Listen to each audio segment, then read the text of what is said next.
Welcome to the Fermented Homestead. If you're new here, my name is Anna, and on this channel I'm sharing our journey of learning how to turn our home into a homestead. Today we're going to be doing a few different things. The first thing that we're going to be doing is making our tortillas that we started on last night. We have our dough here has proofed. It has definitely more than doubled, so we're ready to start working with that guy. And then we're going to turn those into some breakfast burritos. It is long past breakfast time. I think it's, what is it, 1:30? It's 1:40. So we're just gonna have breakfast for lunch. And then also later on, we're gonna be starting some seeds for our fall garden. We're gonna be doing that using the fall side of our Clyde's garden planner. Later on, I'm gonna be sharing with you how you can win one of 3 Clyde's garden planners brought to you straight from Clyde himself. Also, we're gonna be starting on tomorrow's sourdough recipe because we gotta start on it tonight. Most of the stuff for this month is gonna be kind of devoted to like sourdough. So then there'll be some other stuff that's kind of sprinkled in. Like we have a little bit of fall gardening left. We're gonna be doing some transplanting. We're gonna be doing all those sorts of things.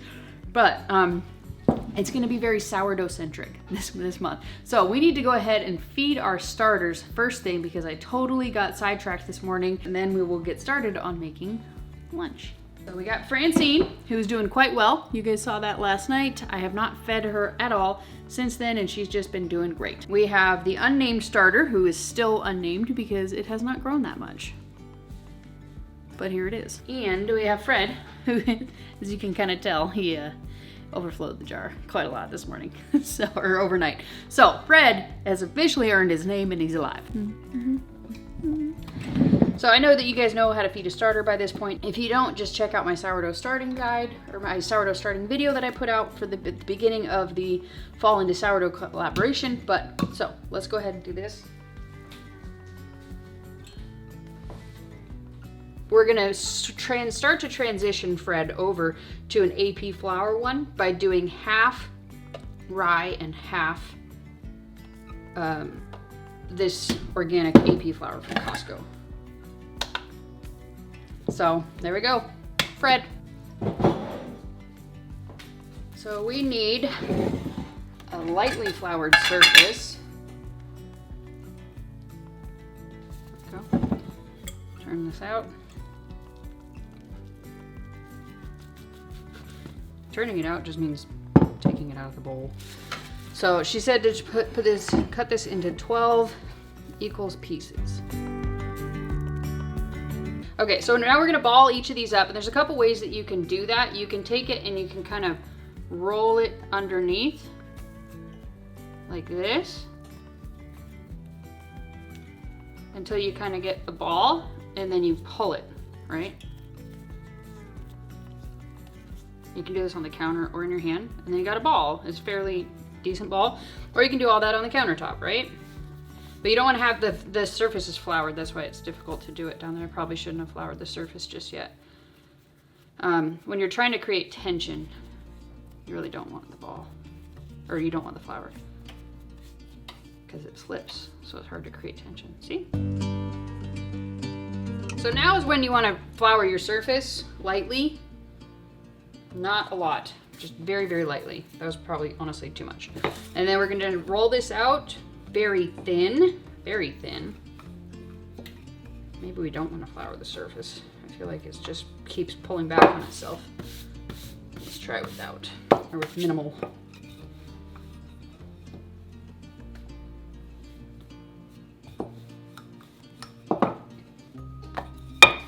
Yeah, I think without is best. And we already have our pans warming up. I have them on like a medium to low heat. And she used, I'm doing this recipe, I said it in the last video, but this recipe is based on Farmhouse on Boone's recipe. Or this video, whatever, this is based on Farmhouse on Boone's recipe. I just screwed that up big time. All right, and she used cast iron. My cast iron needs to be conditioned after the move. They got ruined and rusty in the move. So we're just gonna be using our nonstick pan. There we go. I'm gonna do the first couple off camera so that I can understand how to do it, and then I'll show you. How about that? Kind of in between, so I'm just gonna try to hustle and get it all done, and I'll see if I can video, but it just depends on how much is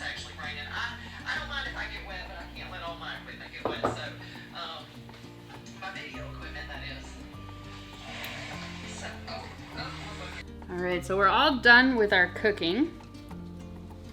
And so we'll go ahead and try one of, we'll go ahead and try one of these tortillas here. That's tasty. Like you could totally just sit here. Has the texture of a tortilla. Has the taste of a tortilla with a little bit of a twist to it. Like it's like the difference between white bread and sourdough bread. It's the difference between a white tortilla and a sourdough. Fermenting just gives it like an umami flavor that is just like, dang, that's good. Yesterday we canned up all of these are Jimmy Dean sausages, and we had 1 pound left over. I'm not gonna leave these in patty form. I'm gonna cut these up, and we're gonna make kind of a stir fry that we're gonna put on a burrito.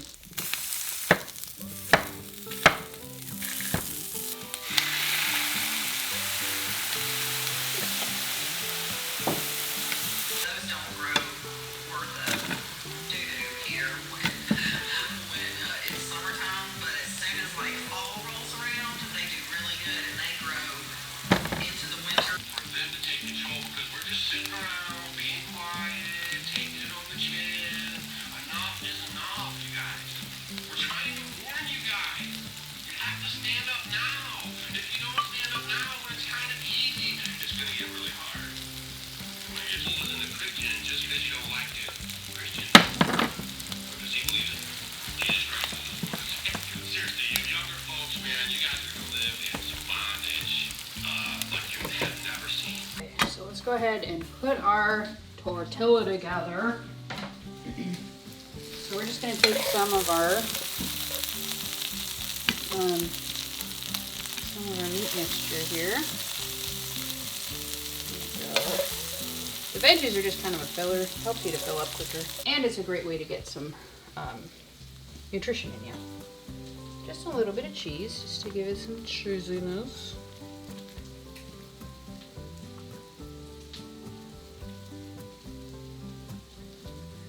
Eggs. Almost forgot the sriracha. It's a little bit overstuffed, but it'll be fine. It's a lot overstuffed. It won't be fine. Okay, so we're having a breakfast taco. That's some good stuff. Oh my gosh. Okay. I'm super stoked to find this recipe.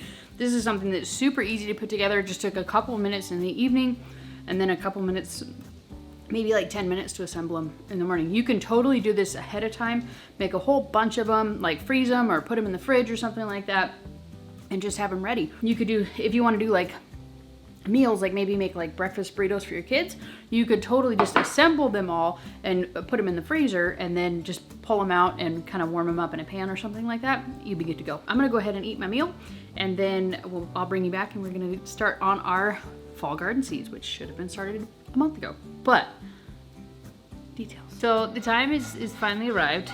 I'm ready to start my fall garden, and I have discovered that it's a little bit late, so I don't know how well this stuff is gonna do.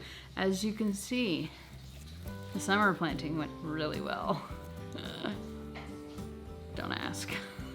I just completely forgot about this stuff or just didn't water. So all of my basil died. This whole flat is, well, these six these 6 lines are basil, and then some romaine. These 2 are Paris Island romaine. So we're gonna replant these. We're gonna pluck out all these little guys, and then we're gonna spray it down with a hydrogen peroxide mixture to kill off any little fungus that might be growing on top. And then we're gonna replant all the basil. And then I'm gonna see if I can get, I'm very likely not gonna get a good sized head of cabbage, but I'm not gonna stress it too much. And I'm still gonna try and grow some cabbage. We'll see how it goes. If anything, I can throw a cover over it, protect it for the winter. Hopefully, I've seen people do it. I still need to research how to do it properly. Hopefully, I will be able to actually figure out how to do it. I still need to look into it. So we're gonna grow, just replant everything. I have 3 different trays that I need to replant. Most of the lettuce, surprisingly, still looks like it might make it. I planted this stuff when I planted the original stuff like 2 months ago, and it's just been in there. I'm not turning the lights on and off properly. I'm not watering it correctly. I think I've literally watered this stuff 3 times. And that's the lettuce, not this stuff, because this stuff I gave up on for obvious reasons. But anyway, so we have all of our cabbage here. So we're gonna be doing a bunch of cabbage. And then we have our, these are like collards and kale and things like that. So we'll be replanting some of these.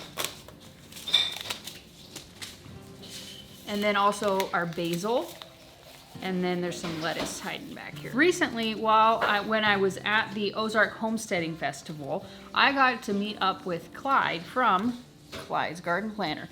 And he gave me 3 of his planners to give out to you guys, and I figured this would be the perfect video to do it, because I wish I had this like a month ago, and I could have used Clyde's Garden Planner to know that, hey, you should have already started seeds by now. So I'm going to show you real quick how this thing works, and then we'll plant. So basically, you can see we're on the fall side right here. This red line right here is the frost date. So we're going to move it to like the last week of October. That's kind of our frost date, right? And so I know right now it is the very first week of September. So basically, according to Clyde's Garden Planner, we can plant lettuce and spinach. We've missed all of these things by like a month. I don't think see the cabbage right here? We should have planted that, according to our last frost date, the last week of July, which seems very, very realistic.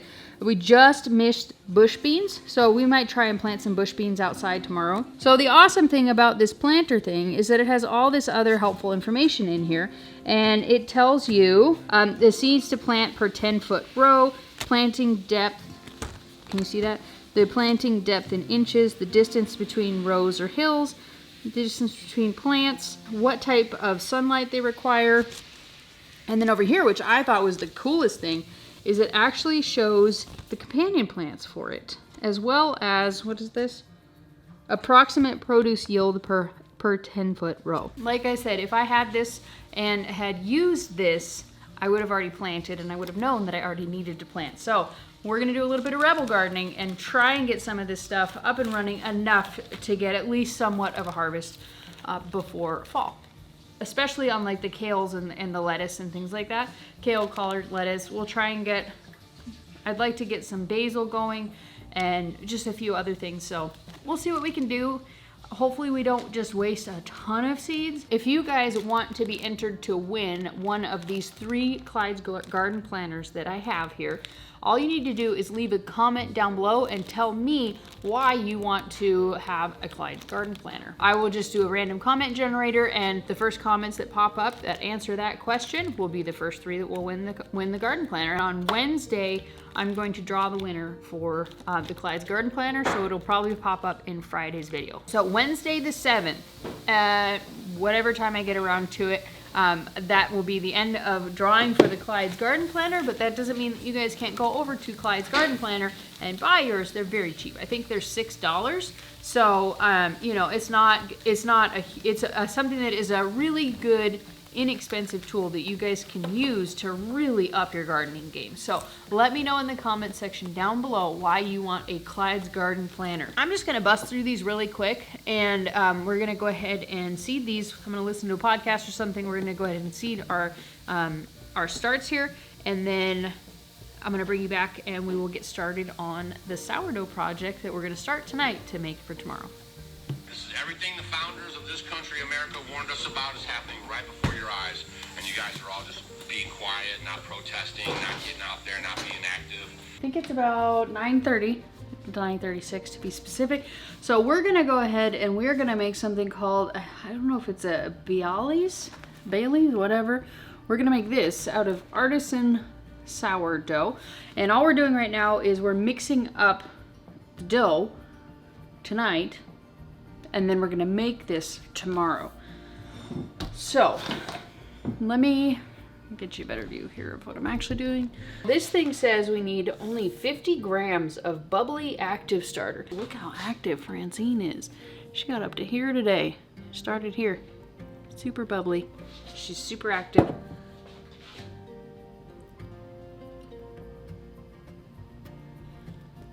Then it calls for 375 grams of cool water.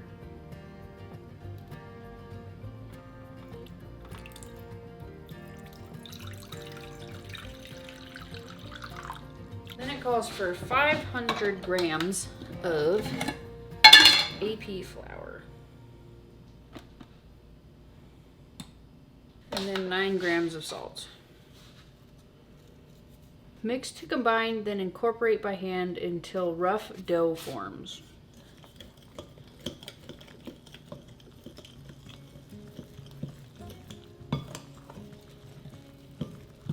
But one thing I should note here that we'll go ahead and do is I've heard that in order to prevent the sticking to your fingers, you can get your hands wet.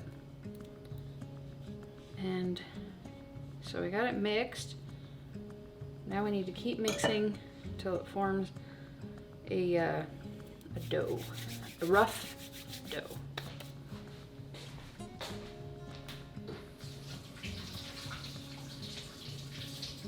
I'm just gonna stop here. I feel like I should, like, it's just not getting any better.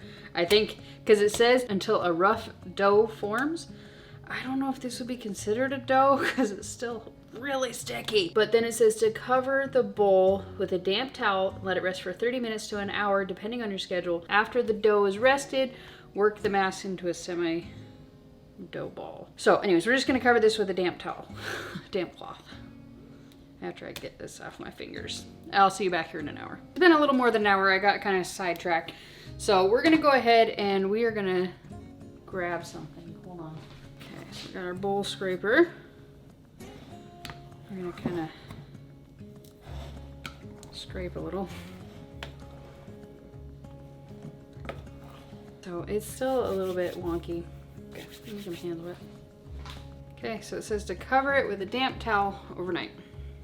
So we're gonna let this set overnight, and I'll bring you back in tomorrow's video and share with you what we're gonna do with this next. So over the next month, over the month of September, I should say, maybe beyond, we'll see how much we all enjoy this, but I'm basically sharing with you my process of learning how to do sourdough in a daily way. I put out videos 7 days a week, plus my live on Monday nights. I won't do it forever, but I'm at least doing it for now because I'm still enjoying it. So I'm gonna keep doing it as long as I'm enjoying it. So I thought that it would be kind of cool to share with you the daily life of somebody who does sourdough and somebody who's trying to learn how to do sourdough. So that's why I'm not necessarily doing each video is a recipe. It's just like the daily progression of it, so you can kind of watch as the month rolls along kind of how I'm learning how to do sourdough and how I'm learning from everybody on here with the comments and all of those sorts of things. So I hope that makes sense. I hope that you guys will stay tuned for tomorrow where we will actually bake this off. If you guys are new around here, we just moved to our 30-acre homestead in southern Missouri, and I'm bringing you along, sharing with you all the things that we're doing to turn our home into a homestead. Lately, that is mostly in the kitchen, revolving around food preservation, canning, freezing, dehydrating, and fermenting, as well as this month we're doing sourdough. So if that sounds awesome to you, click this button right here. This is the subscribe button. This is what tells YouTube you want to come back here. Up here is a video that Mr. Google Pants thinks that you're going to enjoy. If you got FOMO and you want to know what we did yesterday, click right here. And then up here is my Sourdough for Normies playlist. Make sure you check that one out for all the awesomeness. Thanks for watching. We'll see you next time. Bye.